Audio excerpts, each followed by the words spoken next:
আমার কোমর। এ কি ঠাকমা, এই বয়সে তুমি রেশন নিতে এসেছো? তোমার ছেলে কোথায় গো? আর বাবু, ছেলে ছেলে আমাকে তাড়িয়ে দিয়েছে। ও ঠাকমা, তুমি বসো, তোমার লাইন দিতে হবে না, আমি ডেকে নেবো কোনে। আচ্ছা ঠিক আছে বাবা। কি তুমি লাইন দাওনি, রেশন হবে না? এমনটা বলবেন না বাবু।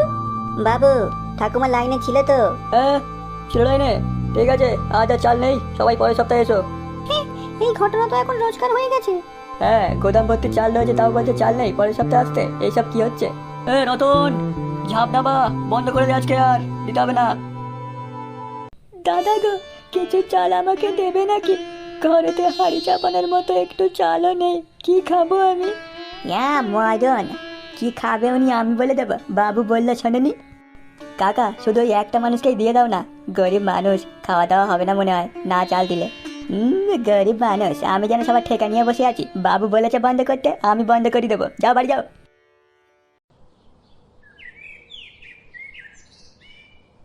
তারপর কেমন ঘুরে এলি বল? ভালোই তো ঘুরলাম। আমাদেরকে বল না। পরে একদিন বলবো কোন। যত সব চোর ছাচড়ে ভরে গেছে দেশটা। কেন রে, তোর আবার কি হলো? আর বলিস না, মল্লিক বাবু রেশনে গেছিলাম, সেখানে তো সব গন্ডগোল পাকাচ্ছে ওরা। কেমন গন্ডগোল? রেশনের ওখানে মাল ছিল, তা ওরা মাল দিল না আমাদেরকে। আর একটা বুড়ি ঠাকুমা, ওর তো খাওয়া হবে না মনে হয়, রেশনের চাল দিলে ওর খাওয়া হতো, তাকেও দিল না। তা তোর কি মনে হচ্ছে? কিছু একটা 2 নম্বরই তোরা পাকাচ্ছে ওখানে, যার জন্য আমাদেরকে চাল থাকতেও চাল দিল না, ভাগিয়ে দিল ওখানে। তাহলে তো ব্যাপারটা দেখতে হচ্ছে। হ্যাঁ, তাহলে কাকাকে ব্যাপারটা জানিয়ে ওই মল্লিকের উপরে আজ থেকে নজর রাখতে হবে। আরে বাস, এ কি বড় বাড়ি রে, তো রাজপ্রাসাদ।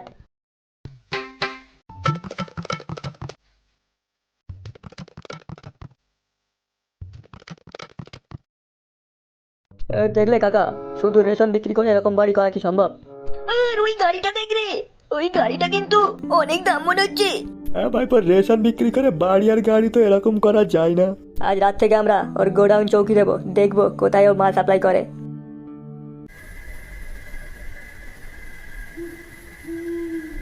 হ্যাঁ, একই গো কাকা, এ রাতে কি হচ্ছে এখানে? মাথা মোটা, একটু আস্তে কথা বল। ঠিক আছে সে নয় বলছি, কিন্তু ওই বড় ট্রাকে করে কি নিয়ে গেল রে? হ্যাঁ, যা বোঝার আমি বুঝে গেছি ভাইপো। হ্যাঁ কাকা, কিছু তো একটা গন্ডগোল আছে এখানে। ঠিক আছে, এখান থেকে আবার চল, কেউ দেখে ফেললে আবার গন্ডগোল আছে।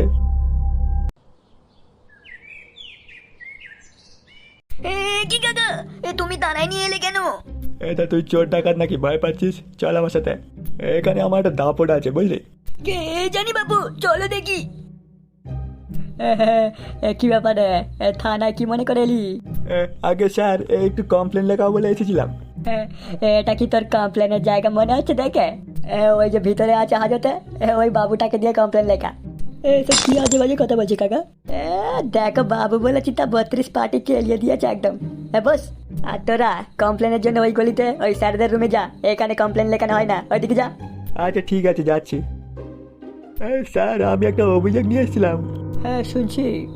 আমাদের ওই রেশন ডিলার পুলিন মল্লিক আছে না, হ্যাঁ হ্যাঁ, কি হলো পুলিন বাবুর? আমাদের মনে হচ্ছে উনি রেশন নিয়ে কোনো একটা 2 নম্বরই কাজ করছে। শুনলেন ঘোষবাবু, একটা সমাজ সেবিক মানুষকে কিভাবে বদনাম করছে এরা? আর তোমাদের কাছে কোনো প্রমাণ আছে? কি বলিস, আছে কিছু প্রমাণ? কাকা, প্রমাণ তো কিছু নেই।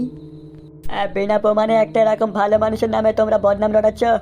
আগে স্যার, আমরা চোখে দেখেছিলাম গাড়ি করে গোডাউন থেকে মাল অন্য জায়গায় চলে যাচ্ছে। তোমরা চোখে দেখেছো, এটা কোনো প্রমাণ হলো? তোমরা তো মিথ্যেও বলতে পারো ভালো মানুষকে বদনাম করার জন্য। কিন্তু স্যার, ভাগো এখান থেকে, কোনো প্রমাণ ছাড়াই থানায় এসছে, এরপরে এই চত্বরে দেখলে কিন্তু লকআপে পুড়ে দেবো। হে লোকপ, কাকা চলো এখান থেকে, আমি এই বয়সে যদি থাকতে যাই না। চল ভাইপো, মনে হচ্ছে আমাদেরকেই কিছু করতে হবে।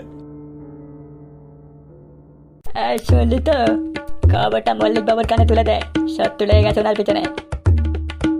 Yes sir. ভালো করে কান খুলে শুনে রাখ। হ্যাঁ উস্তাদ। আমাদের নামে কিছু বিচ্ছু কমপ্লেন করতে গেছিল থানায়। তল্লাটে কারে তো বুকের পাঠা যে বাবুর নামে কমপ্লেন করবে? আমিও তো সেটাই ভাবছি। ঠিক আছে, তবু সাবধানে থাকাই ভালো। তোরা গাড়িতে মাল লোড করে তাড়াতাড়ি ছেড়ে দেওয়ার ব্যবস্থা কর। তোরা শুনলি কি ফুসি ফুসি করছিস? এইদিকে শোন, গাড়িতে মাল লোড হয়ে গেলে তাড়াতাড়ি ছেড়ে দে। পকাই, মাল লোড হয়ে গেলে ছেড়ে দে গাড়ি। কারে যেন ফিসফিস করছে এখানে। মনে হয় কেউ শুনতে এ কি এ তোরা কারা রে পাচ্ছে মনে হয়। বাবু এই দেখেন এই কারা এখানে লুকিয়ে লুকিয়ে আমাদের কথা শুনছে সব কটাকে ঠেঙে হাত পা ভেঙে দে কাকা আজ মনে হয় আমরা গেলাম। ভাইপো খুব একটা মানবে না মনে হয়। এ টোটন রটন মেরে বাদ না বেটে দাও ওদেরকে এ হোলা ভগবানের ডাক রে ওরে গেলাম রে বুড়ে মানুষের ছেড়ে দে। ইয়া থামিস না মেরে যা এই যে, তোরা সব এক এক এখানে পড়ছিস কেন বাবু আপনিও পালান নাহলে আপনারও ঘাড়ে পড়বে এরকম আর কেউ আছে তো পাঠিয়ে দাও তাদেরকে ওই অবস্থা করে দিচ্ছি না বাবা আমি পালাই না কেউ এখান থেকে কোথাও যাবে না সব কিছু হয়ে যাওয়ার পরে বাংলা সিনেমার মতো পুলিশগুলো এখন এসেছে।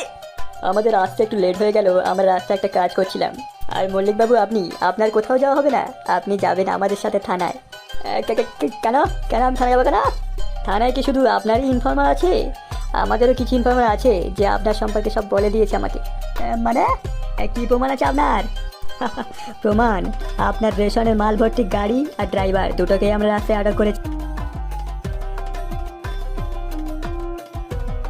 করেছি এর থেকে বড় প্রমাণ আর কি চান চলুন গাড়িতে উঠুন বড্ড আমাদের টাকায় বড় বড় গাড়িতে ঘুরছিলে, এবার যাও সরকারের গাড়িতে, সরকারের খাঁচায়।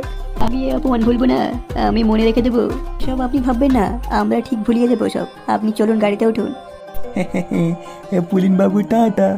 আন্ডারপ্যান্ট ফাটা